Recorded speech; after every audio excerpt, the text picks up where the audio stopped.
shalom, peuple de Dieu, que le Seigneur puisse vous bénir là où vous êtes.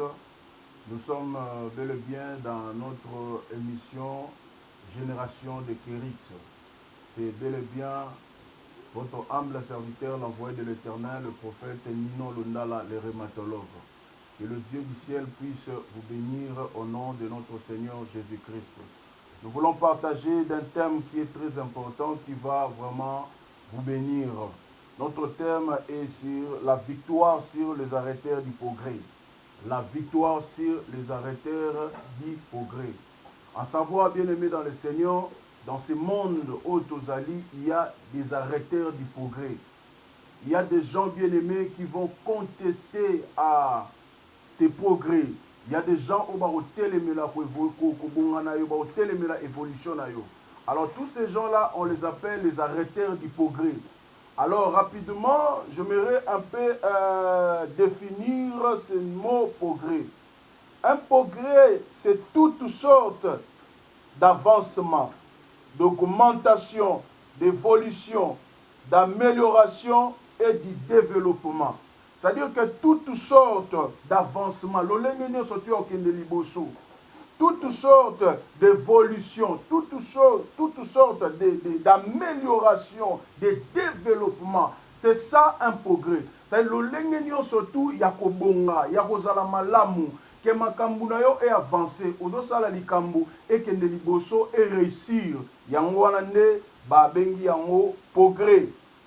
Alors, dans le livre de 1 Timothée chapitre 4 verset 15, la Bible dit ceci: occupe-toi de ces choses, donne-toi tout entier à elles, afin que tes progrès soient évidents pour tous. Que le Seigneur te bénisse, bien-aimé. Quand nous parlons du progrès, c'est-à-dire tout esprit, toute chose, toute personne qui s'oppose freine ton progrès. Donc, quand nous parlons sur les arrêteurs de progrès, tout le monde a surtout oazotelemela, kobonga yo, oazo kanga makambu na yo, oazo bloquer ba chance na yo, oazo compliquer ba affaire na yo. Donc, mutuana azali arrêteur ya progrès. Mutuana azo boya yo o avancer. C'est-à-dire mutunyo surtout oyo à chaque fois bien aimé dans le Seigneur que ozo sala affaire na yo, ozo sala musala na yo, ozo na libala na yo. Et que azoboya o évoluer dans domaine moko quelconque et mutuana bien aimé azali à arrêteur du progrès. Écoutez bien aimé dans le Seigneur. C'est-à-dire toute chose, toute personne qui s'oppose à ton évolution, à ton élévation, batuana ne babengi bango arrêteur de progrès. Ces arrêteurs du progrès viennent avec une mission bien précise. Donc on a dit ceci, que les arrêteurs du progrès viennent avec une mission bien précise. Récit du monde des ténèbres dans le but de freiner, arrêter tes progrès. Donc ça dit que arrêter les progrès, bangotango bazoya na vie na yo, po bakanga makamu na yo évoluer, po ba empêcher yo au progresser te. Bazoya na bit moko bien précise. Et bit wana balobi bazui yango na monde du ténèbre. C'est-à-dire que objectif na bango ezali po ba bloquer yo. Objectif na bango ezali po ba compliquer makambu na yo. Mais écoutez bien les dans le Seigneur. Batuana bauti kaka dans le néanté. Bauti kaka ta mususu na simanda kote. Mais bazolo ba ke batuana bauti na monde de ténèbres. Donc, arrêter, il y a progrès, bien aimé dans le Seigneur. Écoutez, car le diable qui est notre ennemi principal a plusieurs missions, mais regroupées en trois selon Jean 10, 10. Écoutez, le voleur vient que voler, détruire, égorger. Lorsque l'ennemi constate que le progrès, lorsque l'ennemi constate plutôt tes progrès, il cherchera comment arrêter, détruire tes progrès. Donc, lorsque l'ennemi bien-aimé, lui qui vient de laboratoire du ténèbre, bien-aimé, avec une mission bien précise, pour détruire tes progrès, pour détruire ton travail, pour détruire ton mariage, pour détruire tes affaires, bien-aimés dans le Seigneur. Et bazoloba était bien-aimé dans le Seigneur. Bazoya bazali réparti dans 3 groupes. Bazali réparti bien-aimé dans le Seigneur. Dans l'olenge misatu, selon Jean 10:10. Balobi, le voleur ne vient que pour détruire, voler et égorger. Donc ça veut dire que quand Azoya akuti eloko moko kati na yo, ya mwana nzambe azoya kokuta osali déjà pas moko. Azokuta yo peut-être obandi déjà business na yo tué dans le début. Et quand obandi business na yo tué dans le début, dans le but que o évoluer, o atteindre sommet, makambo na peut esimba. Mais quand il constate cela, ça dit que lui, il viendra maintenant pour que Asani a freiné. Business n'a évolué. Makamunayo et avancé.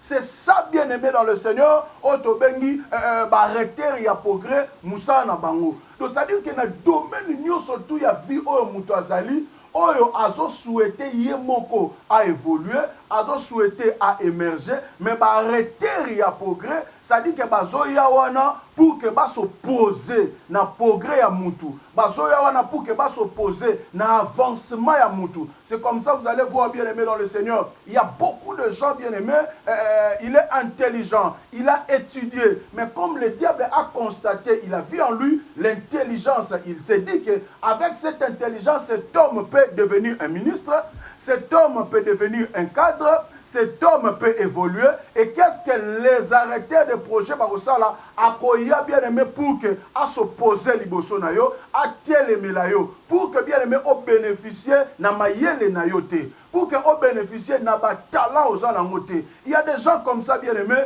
qui sont des talentueux. Ozomona mutu ayebi c'est un bon joueur. Ozomona mutu ayebi ko kangasuki malamu. Donc il y a des gens comme ça qui ont des potentiels, mais baza ko arriver ya ko sanate na ba capacité au baza na ngote. Pourquoi? Parce que ba kutani na ba arrêter ya progrès o ba liboso na bango. Nazo sambela nzambe na moment oyo partout yo zolanda ngai soki devant yo ezana arrêter ya progrès moko aye pour arrêter vie na yo, arrêter ba faire na yo, arrêter mariage na yo, évoluer te obandaki ba démarche ya mukanda ezo simba te pendant plusieurs années. Pourquoi? Parce que il y avait un arrêteur de progrès o ayaki a telemeli makambu na yo yango moni ozwaka ba refi, ozwaka ba rejet na sambeli nzamba Israël au nom de Jésus-Christ de Nazareth. Ba arrêter ya progrès no surtout ba koya au nom de Jésus. Loba amène place aux âmes. Ganga amène makasi place aux alliés. Que le Seigneur Dieu puisse te bénir, bien-aimé dans le Seigneur. Écoutez-moi, bien-aimé. Il y a le signe qui montre que les arrêteurs de progrès opèrent dans ta vie. Écoutez-moi, bien-aimé dans le Seigneur. Premier signe des arrêteurs de progrès.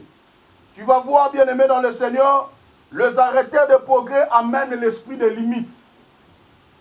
Les arrêteurs de progrès amènent l'esprit de limite. Vous allez voir dans le livre de 1 Chroniques, chapitre 4, verset 9 à 10. Écoutez, la Bible dit ceci. Une limite, c'est une restriction, point réel, fini au-delà duquel on ne peut pas aller. Donc, ça veut dire que les arrêteurs de progrès, bakoya na limite na vie na. Les arrêteurs de progrès, ce sont les sorciers de ta famille, ce sont les gens qui te combattent, ce sont les sorciers de ton quartier, de ton avenir bien-aimé. Ce sont que les arrêteurs de progrès. Alors, bien-aimé, la première des choses qu'ils vont amener, c'est l'esprit de limite. Ils vont limiter ta vie. Bien-aimé dans le Seigneur, c'est-à-dire que l'ennemi a limité ma vie na bango. Arrêter ya progrès, le diable a limité leur vie. Ozomla mutu musuke ba limita vine kana gishasa ya bobima gishasa te ata bako mwa bokete ya mutu ba limita vine na Congo. Donc ça dit que yinga zawana akobima libana mboka te ya ozomona osala ba voyage ya ba ndenge na ndenge, osala ba démarche ya ba ndenge na ndenge, mais esimba raté. Pourquoi? Parce que ba limita vine yo. Donc ça dit que ba libéra esprit à limite na vie na yo. Omona mutu musu ça dit que a osala makambu, mais makambu wana ezo ko évoluer te. Pour atteindre la dimension élevée. Pourquoi? Parce que limita vinaye. Écoutez, il y a le signe de l'esprit de limite. Dans les limites, il y a des signes de l'esprit de limite. Et ça, les signes, c'est que vie à mouton est limitée. Premier signe, la bénédiction interdite. La bénédiction interdite. C'est quoi la bénédiction interdite? C'est un esprit qui t'interdit d'avoir accès à une certaine bénédiction. Donc la bénédiction interdite, c'est un esprit qui t'interdit d'avoir accès à na bamapamboli. C'est-à-dire que vu que asa limité, vie na est limité. Donc on lui a interdit d'acheter même une voiture. On lui a interdit d'avoir même un studio. On lui a interdit, donc, c'est-à-dire que Baranda Fina est incapable, Azali a une capacité, c'est-à-dire qu'il y a besoin, c'est-à-dire d'acheter même quelque chose, c'est-à-dire que Oyo, et il est incapable, il y a milieu ça. Il est déjà comme ça. C'est-à-dire quand il se réveille le matin, et il commence à demander bien aimé dans le Seigneur. Abaniko luka a choqué de balobana langage courant et ça pour allouer oya. Donc cela prouve que une telle personne a un esprit à limite na vie na ba limite vie na ye. Et parmi ba signe aux autres c'est que mutoyo a limité balobi bénédiction interdit. Amen. Bénédiction interdit. Exemple, il y a des gens qui peuvent fiancer, mais qui peuvent être fiancés, mais le mariage est une bénédiction interdite pour eux. Mais pour Moutouana, après sa dot, pour Assili Samakambu, et ça impossible. Il y a un bien aimé dans le Seigneur. Ça dit que Banda Baya reçoit facture, ça dit 14 ans, Babotibana, Bana Bakoli. Mais Mobali Azali incapable, Yako doté, moi sinaye, pourquoi? Parce que Azali limité et bénédiction est interdit. Il y a des gens qui peuvent finir les études, mais trouver un emploi est une bénédiction interdite. Alors, osa mayele, osa licencié, osa je ne sais pas, osa gradué. Mais tala pose Moussala, c'est tout un problème. Donc c'est une bénédiction interdite. Donc on peut tangana yo, batiki o tangana yo, mais yo pose Moussala, c'est tout un problème. Et on a barabasi Moussala qui toko so otali olobi, mais en tout cas non. Moi so pena au pambolinkolo. Mais pour Baba c'est tout un problème. Et on a barabasi Moussala beauté sili bango kakaboye, sili bango boye.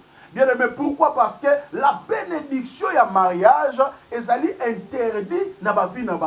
Écoutez bien aimé, il y a des gens comme ça, permettre que dans poteau. L'ennemi a permettre au commis poteau, mais avoir la stabilité. Bien aimé, c'est tout un problème. Il y a des gens comme ça en Europe qui sont instables à un niveau impossible. Pourquoi bien aimé? Parce que la bénédiction pour lui est interdite. Écoutez bien aimé dans le Seigneur, lorsque la bénédiction est interdite pour toi, bien aimé dans le Seigneur, ça montre que tu es limité. Il y a des gens bien aimés qui peuvent toucher des sommes d'argent dérisoires, mais des montants qui peuvent changer leur vie est une bénédiction interdite. Dans la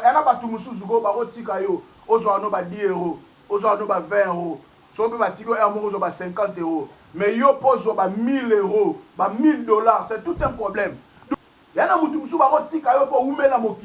ont 50, 60, 80 ans. Il y a des gens comme ça. À 90 ans de vie sur terre. Mais Atiki a ta héritage mon côté. De son vivant, il est incapable d'acheter même une parcelle pour ses enfants. Donc incapable de léguer un héritage pour ses enfants. Écoutez-moi bien aimé dans le Seigneur.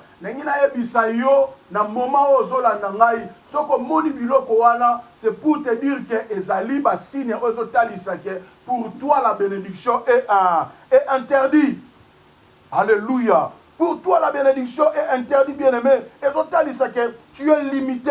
Il faut luga nzambe. On a posé au luga nzambe na vie na yo. Nzamba salisa yo de façon à ce que obima na kati ya ba limite wana, obima na kati ya ba réalité wana. Yo mtu ba pekisa yo lipamboli na sambeli nzambe na moment zola na ngai partout ozali. Soki bénédiction za interdit pour na yo, mariage za interdit pour na yo. Baloba yo ozo mukanda te. Osali plusieurs années, ozo luka mukanda ozo joate. Osali plusieurs années, ozo luka musala ozo joate. Na ngina yebiso na moment zola na ngai tala tika nzamba lola. Nguya nzambe simba yo ozwa accès na bénédiction, ozwa accès na bénédiction. Loba amen place aux allées.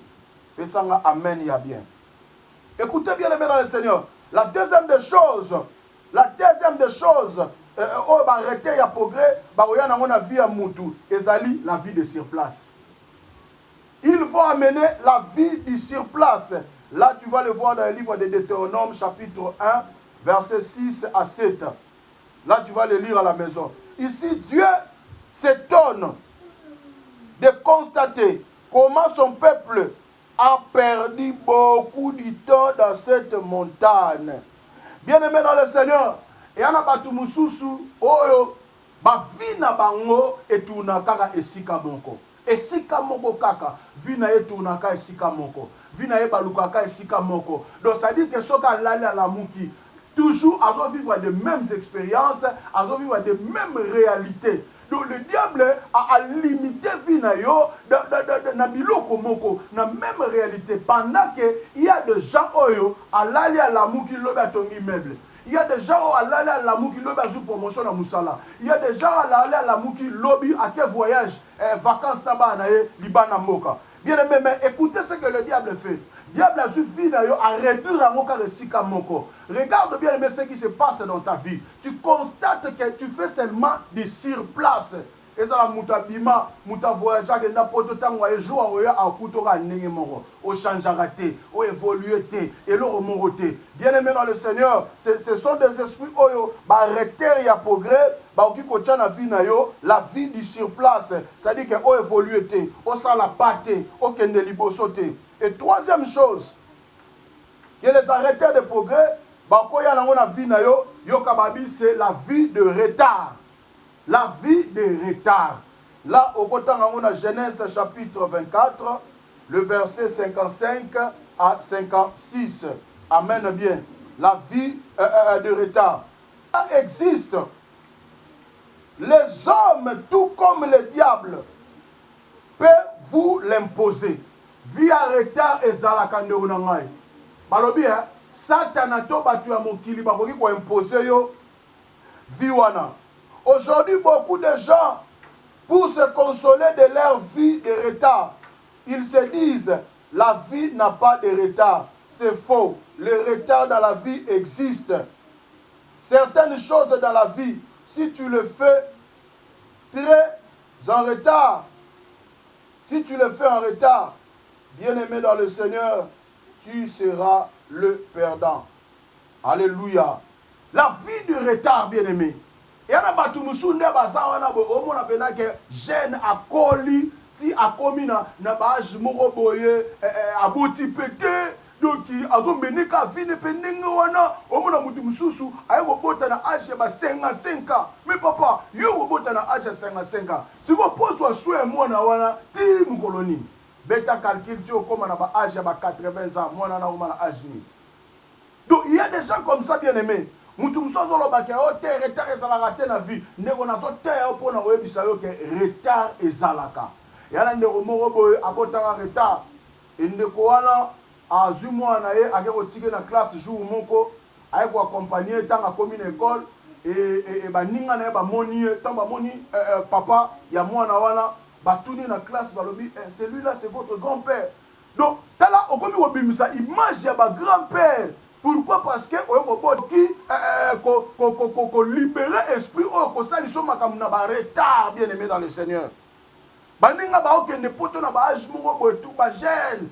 Ebike na azoyo na kiko sala bo na ko sala bo. Mais le diable a comme ma retard na vie na yo. Mona muto okende poto na ba âge ba 50 matali polo pa pour ko sala nini. La vie de retard. Donc c'est très dangereux bien aimé dans le Seigneur. C'est très très dangereux. donc yana batu musu basala makamuka na retard basutukaka na retard omona mutu afaila ndako ya baboti na ye tina ba âge moko très avancé ndeko na osambela nzambe yo mutu olanda ngai soki eza na esprit ya retard oyo elati vi na yo ndeko na osambela nzambe na momo ozolanda nga ose rattraper au nom de Jésus na osambela nzambe esprit wana etika yo au nom de Jésus ndeko il y a des gens oyo baza koévoluer otala pena mutu aza jeune il est trop jeune mais ozomona déjà aza kofonctionner aoréaliser ba vision na ye aosala mambo bien bien aimé dans le Seigneur mais yo omona tina âge moko boye oza incapable tala ya ko réaliser mamba minene. Pourquoi? Parce que le diable a libéré esprit à retard na vie na yo. Tala tango batu déjà ba osomba ba car moko boye déjà ba cerveau ezobima mais yo za toujours na retard. Lelo ba mutu wa msoko moteka ba franc congolais ba sanonet msou lelo bomo na mutu sanonet régné déjà depuis kala. Mais il y a les lois sont bassés non nati, bah on te ba francs congolais 300 000 francs. Retard, esprit à retard. La sambeli nzambe molimo ane tiko na kombo na Yesu Masia. Ta la joie, zala na temps posséder tombo ya Jésus Christ.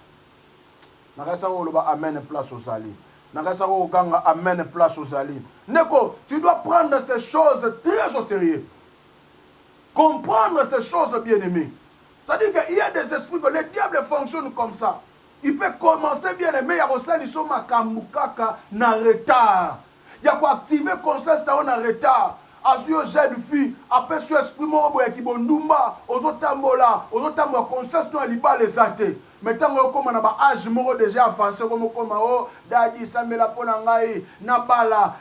Donc conscience ezoya kaka en retard. Il y a des gens comme ça, bien aimés. À cause de l'ikambu, mais agir déjà, à salir déjà ma belle, mais conscience d'un en retard que pour une salaire beau, il fallait pas na salaire beau. Alléluia. C'est pour cela, bien aimé dans le Seigneur, ce sont des réalités. Oh yo yo moi nzambe, il faut comprendre, bien aimé dans le Seigneur. J'aimerais te dire, bien aimé dans le Seigneur, tala, molimo en retard etikayo. Oko bala na retard te. Tant aux jeunes, Bible que les jeunes se marient. C'est les jeunes que les jeunes se marient. Bible qu'ils dirigent leur maison. Pas diriger na bango. Mais yo, ozo diriger ndaou na yo te, ozo komi vieux, mais bazo diriger yo na ndaou na bino. Non, c'est ça contraire. Yamaloba na nzambe. Tala, tika nzamba sunga yo. Soko zanga yo ba moyen, ozanga ba possibilité. Bien aimé po bala na sengi nzamba pesa o yango. O kota na saison na yo. O bala, o diriger foyer na yo na kombo na Yesu Masia molimo a retard ba na usala makambu na temps na kombo na Yesu Masia. Et écoutez bien aimé, quatrième chose que les arrêteurs du progrès peuvent amener dans la vie d'une personne, c'est la vie de plainte et de murmures. La vie de plainte et de murmures. Nombre chapitre 11 verset 1. Nombre chapitre 11 verset 1, tu peux le lire à la maison.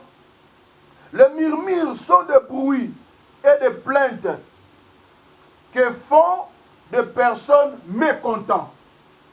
C'est quoi le murmure? Les murmures sont des bruits et les plaintes que font des personnes mécontentes.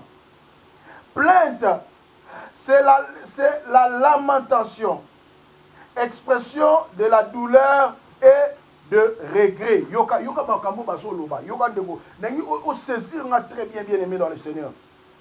Babi boy, c'est quoi les murmures? Les murmures sont des bruits et des plaintes que font des personnes mécontentes. La vie de plainte et de murmures. C'est-à-dire que le diable a réduit via batu mingi na kolela kaka. Kaka yo vino zaka vika ya ba plainte. Vino zaka via ba murmure. Ndeko yo oza konta ya vina yo te. Soko tali vina yo. Otali baninga. O sepela te. Yo moso mitali ozomi okela mawa. Olobi menzambe poani kanga. Namona nde moso akena douche nenga lelaka. Na salon nenga lelaka. Donc vina yo e komi via ba plainte. Vina yo e komi via ba murmure. O ke lengi ya vite. Tu n'as plus le goût de la vie. oyolelaka kaka minga po nini makambo oyo minga po nini boye minga po nini boye. Le diable a réduire vie na yo et comme vie à ba plainte et comme vie à ba murmure. Nene bisa ndeko moko azali awa bien aimé dans le Seigneur. Nene bisa yo mtozola na ngai. Si le diable a réduit ta vie à une vie de plainte et de murmure, tala na sambeli nzambe ya lola na kombo na Yesu Masia, tala vie na yo elongwa via kolela, vie na yo elongwa via ba murmure au nom de Jésus. Loba amen yo mtozola na ngai. Loba amen yo mtozoyo kangai. La vie de plainte et de murmure bien aimé. Yana mutu msoza na ba dégoût ya vie. Soka zotala ba réalité ya lelo. Abi menzambe po nini na mokili oyo. Mutu msoza lela nzambe po la nini.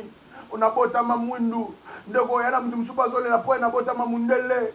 Ndeko do sadike po ani azoka dégoût ya vie na ye. Aomona vie makambo esimbate. Mutu amirmiraka lorsqu'on mona que les choses ne marchent pas. Mutu alelaka lorsqu'on mona que les choses se compliquent.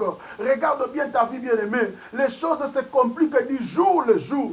Tu as comme l'impression que les choses s'endurcissent du jour le jour. La situation ne s'améliore pas, bien-aimé dans le Seigneur.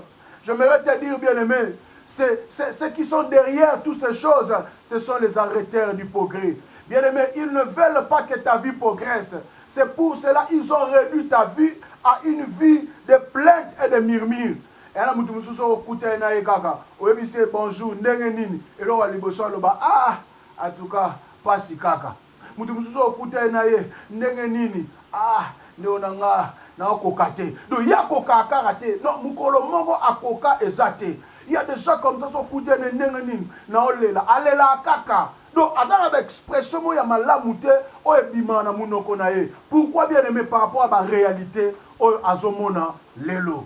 Que le Seigneur bien aimé dans le Seigneur, le roi d'Israël, le Dieu tout-puissant puisse te bénir là où tu es, que le Dieu de la Bible puisse te bénir. En tout cas, bien aimé dans le Seigneur, Nzamba permettra qu'il te partage penser oyo, na moment oyo mtozola nangai. Nena ebisayo bien aimé dans le Seigneur. S'il y a des arrêteurs du progrès, maintenant il a confirmé, il y a quelqu'un qui est mort à la croix pour toi. S'il y a des gens dans ta famille, si le diable a soit qui vit à réduire vie et comme il vit à sur place, à réduire vie comme il vit à plainte, paix à murmure, à juif vie à comme ici à limité bien aimé, il y a quelqu'un qui est mort à la croix pour toi bien aimé. La Bible déclare, bien aimé dans le Seigneur, il s'est fait pauvre pour que toi qui me regardes, pour que toi qui me suis, tu deviennes une bénédiction. J'aimerais te rassurer, bien aimé dans le Seigneur, si tu crois à ce Dieu, ta vie va changer. Si tu crois à ce Dieu, bien aimé, les choses, alola, apambolayo, yom tosola nangai. Nengina ebisa, bien aimé dans le Seigneur, libako pesa melio ya malamu, oko contacter biso na ba numéro o ezawana.